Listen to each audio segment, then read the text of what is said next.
J'ai été physicienne, puis maintenant je travaille dans les sciences sociales du climat. Je suis ici en tant qu'activiste, mais aussi en tant que scientifique du climat. Aujourd'hui, nous avons une action en tant que scientifique d'Extinction Rebellion qui se focalise sur essayer de responsabiliser les scientifiques. Nous arrivons dans un avenir qui est tout simplement cataclysmique. Et les personnes qui en ont conscience à l'intérieur des universités, trop souvent, ne prennent pas parole en public, ont peur d'être vues comme activistes, ont peur d'être vues comme alarmistes, alors qu'il faut vraiment qu'on tire la sonnette d'alarme.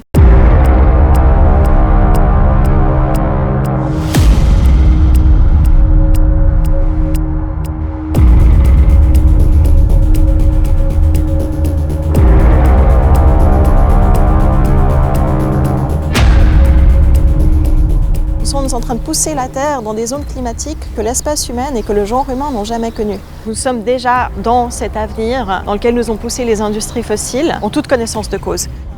Nous avons déjà détruit des écosystèmes, il y a déjà des espèces qui sont disparues, il y a déjà des personnes qui sont mortes à cause des impacts climatiques, et tout cela, c'est irréversible.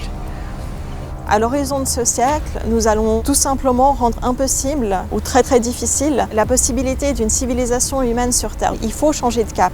Et ce changement de cap, ce n'est pas la loi CO2 qui n'est certainement pas suffisante. On n'a plus de temps. Les politiques et les industries se cachent derrière ces délais. Il faut agir tout de suite pour réduire nos émissions d'année en année de 10, 15, 20% le plus possible. On ne peut pas simplement se permettre d'écrire des articles et de penser que le monde va réagir en conséquence. Ce n'est pas du tout le cas. Les scientifiques doivent agir en conséquence avec leurs avertissements pour l'humanité. Il faut que nous soyons beaucoup plus bruyants.